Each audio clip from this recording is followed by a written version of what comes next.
Bismillahirrahmanirrahim. Assalamualaikum warahmatullahi wabarakatuh. Selamat pagi anak-anak. Apa kabar kalian semua?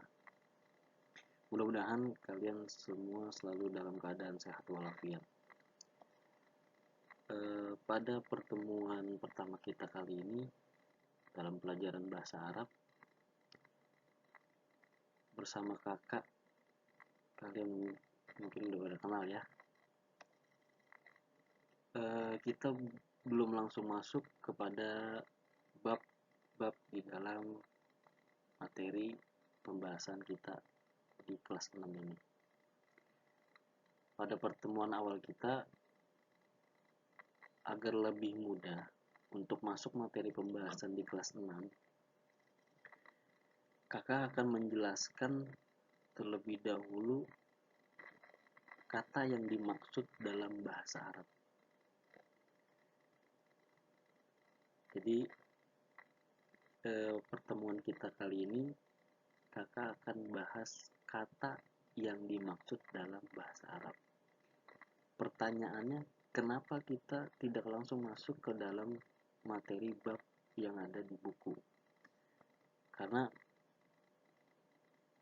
menurut kakak, nantinya pembahasan materi tentang kata dalam bahasa Arab itu nanti akan terkait dengan pembahasan materi-materi di dalam pembahasan di kelas 6 ini, agar lebih mudah dipahami terkait dengan bab-bab yang akan kita pelajari nanti di kelas 6.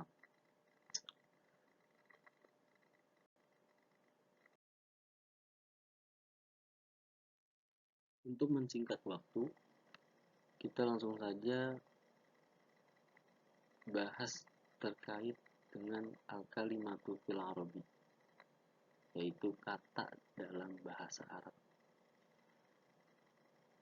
Al-kalimatu fil arabi itu secara artinya kata di dalam bahasa Arab, al-kalimatunya. Tetapi secara makna atau pengertian, kita bisa sama-sama lihat di layar HP atau laptop kalian.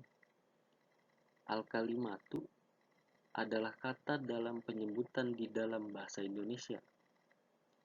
Apa pengertian kata dalam bahasa Indonesia? Kata dalam adalah kumpulan dari sebagian beberapa huruf abjad. Berarti kata yang dimaksud dalam bahasa Arab adalah kumpulan dari beberapa huruf-huruf hijaiyah. Jadi kata di dalam bahasa Indonesia itu kan kumpulan dari sebagian beberapa huruf-huruf abjad. Seperti rumah, berarti kan rumah tersusun dari kumpulan beberapa huruf-huruf abjad. Di situ ada R, di situ ada U, dan sampai terakhir. Nah, kita tarik pengertian kata dalam bahasa Indonesia tersebut menjadi pengertian kalimat di dalam bahasa Arab.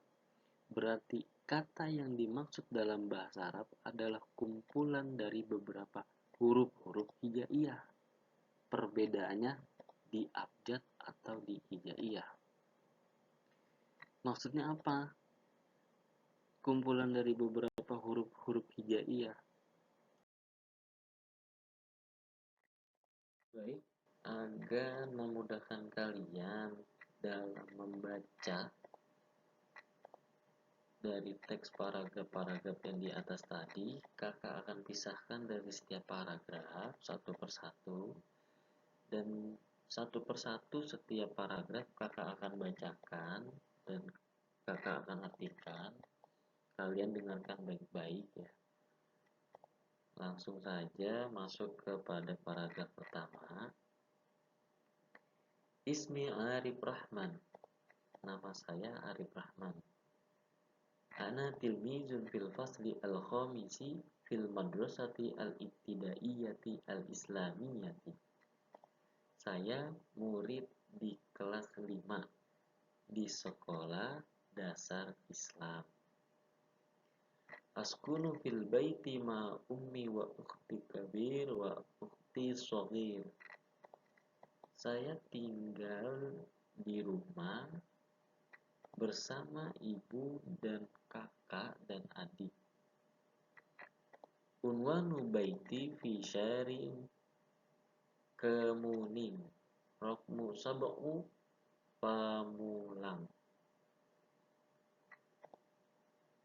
Beralamat rumah saya di Jalan Kemuning nomor 7 Pamulang.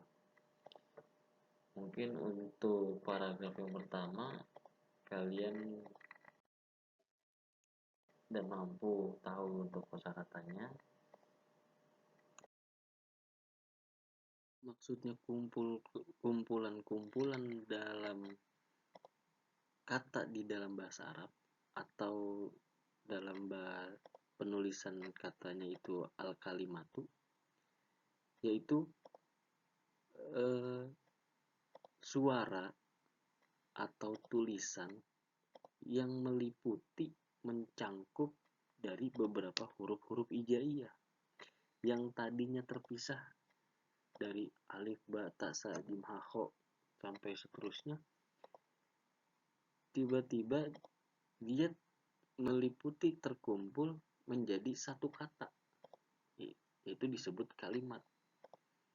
Kita sama-sama bisa lihat di layar kaca kata contohnya. Kita langsung ke contohnya. Madrasatun. Madrasatun itu disebut kata. Kenapa madrasatun itu disebut kata? Sebab madrasatun itu terkumpul meliputi atas sebagian huruf-huruf hijaiyah. Contoh keduanya kolamun. Kolamun juga kenapa disebut kata di dalam bahasa Indonesia, tetapi disebut kalimat di dalam bahasa Arab.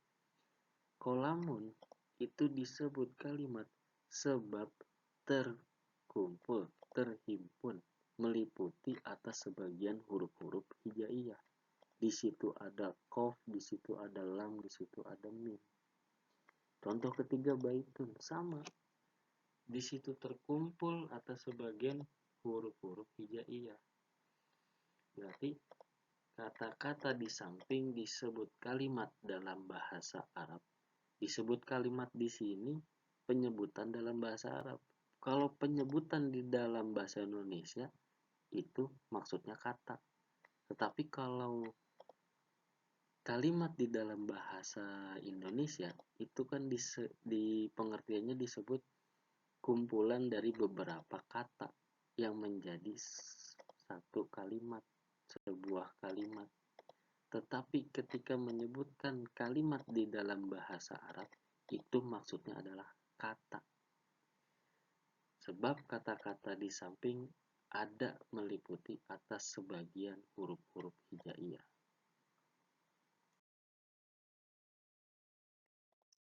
Nah, baru kita masuk kepada paragraf yang kedua. Ini yang berkaitan tentang tema kita pada pertemuan kali ini. Perhatikan baik-baik, kakak akan bacakan khususnya yang kakak garis bawahi pada teks paragraf yang kedua kali ini. Mungkin banyak kosakata yang kamu baru tahu. Unzur hadhihi baiti. Lihatlah, ini rumah saya. Kabirun, besar, wawasi'un, dan luas, wanazifun, dan bersih. Jadi wasi'un itu luas, bersih. Fiha gurfatu kasiratun. Fiha di dalamnya gurfatun kasiratun banyak ruangan. Maksudnya di dalamnya itu haknya kembali kepada baiti. Karena hak di sini adalah domir yang takdirnya itu adalah huwa, dianya maksudnya kepada rumah. Berarti di dalam rumah itu terdapat banyak ruangan. Lanjut. Minha gurfatul julusi wal gurfatul mudzakarati. Minha, darinya, dari itu semua terdapat ruangan tamu dan ruang belajar. Minha di sini apakah kembali kepada rumah? Enggak, jadi kembalinya kepada ruangan. Dari ruangan yang banyak. Ruangan yang banyak. Minha, dari ruangan yang banyak itu, maksudnya ke situ, terdapat ruang tamu dan ruang belajar. Kita lanjut. Hadhihi ghurfatul julus. Ini ruang tamu. Fiha karosiyun wa maktabatun wa khizanatun wa arikatun wa talafazun wa mirwahatun. Fiha, di dalamnya, maksudnya itu kembali kepada ghurfatul julus, terdapat kursi-kursi, maktabatun meja, mungkin kalian sudah pada tahu. Wa khizanatun, nah ini kosakata yang baru. Khizanatun itu lemari, dan alikatun itu adalah sofa. Wa talafizun, dan itu TV. Wa mirwahatun, kipas angin. Kita lanjut. Alal maktabi, di atas meja, jahriyatun. Jahriyatun, ada yang tahu? Kalau yang tahu nanti mungkin kakak akan ingatkan. Yang lupa kakak akan ingatkan kembali, yaitu terdapat pas bunga. Di atas meja ada pas bunga. Wa fi zahriyatun, dan di dalam pas bunga azharu jamilatun, itu terdapat bunga yang indah. Yajlisu abi, duduk oleh dia, maksudnya abi sedang sering duduk. Fi ghurfatil julus, di ruang tamu. Kullal masai, setiap sore. Wa yaqra'ul majallatu wa jaridatu, dia membaca majalah dan jaridatu itu koran. Bisa dipahami dan bisa dimengerti. Kita masuk kepada slide selanjutnya, yaitu aqsamul kalimati, bagian-bagian dari kata atau kalimat dalam bahasa Arab. Aqsamul kalimati itu ada 3, bagian-bagiannya ada 3, yaitu yang pertama ismun, yaitu isim, yang kedua fi'lun, yaitu fi'il, yang ketiga harfun, yaitu huruf. Jadi bagian-bagian kata atau kalimat dalam bahasa Arab itu cuma ada 3, isim, fi'il, huruf. Hanya itu saja. Misalkan di Al-Quran, Quran itu kan bahasa Arab yang berjumlah 30 juz, yang suratnya itu 114 surat. Itu semuanya bahasa Arab di dalam Al-Quran, bahasa di dalam Al-Quran itu cuma bagian katanya atau kalimatnya cuma ada 3, kalau enggak isim, kalau enggak fiil, kalau enggak huruf. Atau hadis-hadis itu cuma ada 3, kalau enggak isim, kalau enggak fiil, kalau enggak huruf. Hanya itu saja.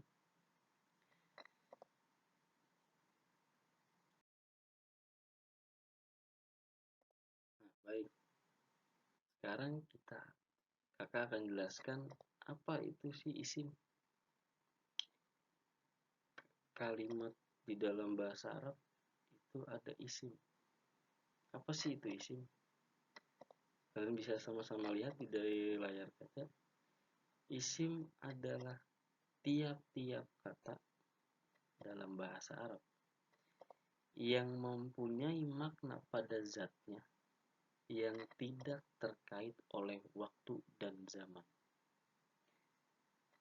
Isim adalah tiap-tiap kata bahasa Arab yang mempunyai makna pada zatnya. Yang mempunyai makna pada zatnya maksudnya apa? Seluruh kata isim, kalimat isim, itu pasti mempunyai makna pada zatnya. Maksudnya apa? Masjidun. Masjidun itu artinya masjid. Itu arti. Arti itu bukan makna. Berbeda arti dengan makna.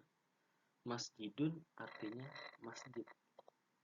Maknanya masjidun adalah suatu tempat yang dipergunakan atau yang biasa untuk dilakukan beribadah, yaitu sholat, ngaji, dan sebagainya. Itu makna dari masjid. Suatu tempat yang untuk dilakukan ibadah, untuk melakukan ibadah. Itu masjid. Masjidun artinya masjid, tapi maknanya masjid itu suatu tempat untuk melakukan ibadah. Ibadah itu apapun. Bisa sholat, bisa ngaji, semua. Contohnya lagi baitun. Baitun artinya apa? Baitun artinya rumah. Tapi maknanya baitun ialah suatu tempat, ya apa yang kalian tafsirkan aja, yang kalian pahami apa makna dari rumah. Oh, rumah itu suatu tempat tinggal dan lain-lain dah pokoknya. Terus dajajatun. Dajajatun artinya apa? Ayam. Oh, maknanya ayam apa? Maknanya ayam ya hewan yang berkaki 2, yang bisa dimakan dagingnya karena halal. Oh, banyak maknanya. Jadi arti dan makna itu berbeda. Makanya isim adalah tiap-tiap kata bahasa Arab yang mempunyai makna pada zatnya. Itu yang tadi kakak jelaskan. Nah, ini yang terpenting. Kenapa dia punya makna pada zatnya disebut isim? Sebab tidak terkait oleh waktu dan zaman. Masjidun dari dulu namanya masjid aja. Nggak pernah berubah. Masa ketika zaman sekarang gitu, di abad ke-21, dan ketika dulu pada zaman Rasulullah namanya masjid berbeda? Tidak pernah berubah, kan dia tidak terkait oleh waktu dan zaman. Mungkin ini saja penjelasan singkat dari kakak terkait dengan kalimat fil arabi. Di pertemuan selanjutnya insya Allah kakak akan bahas. Baik adik-adik, mungkin untuk pertemuan kali ini, pembahasan materi kita pada kesempatan kali ini kakak cukupkan. Insya Allah kita akan bahas kembali untuk materi Ghurfatul Julus wal Mudzakkarah. Mohon maaf jika ada salah-salah kata. Ma'an aja. Assalamualaikum warahmatullahi wabarakatuh. Materi-materi pembagian kalimat yang lain seperti fiil dan huruf. Mungkin pembahasan isim juga belum tuntas, belum sepenuhnya seluruhnya dibahas terkait dengan penjelasan isim. Insya Allah di pertemuan selanjutnya kita akan bahas kembali terkait dengan kalimatul fil arabi. Mudah-mudahan kalian semua sehat selalu, jaga selalu kesehatan, selalu menggunakan masker, jaga protokol kesehatan, jangan terlalu banyak beraktivitas di luar, dan jaga kebersihannya. Bagusnya dengan selalu berwudu, menjaga wudu kalian. Kurang lebihnya mohon maaf. Assalamualaikum warahmatullahi wabarakatuh.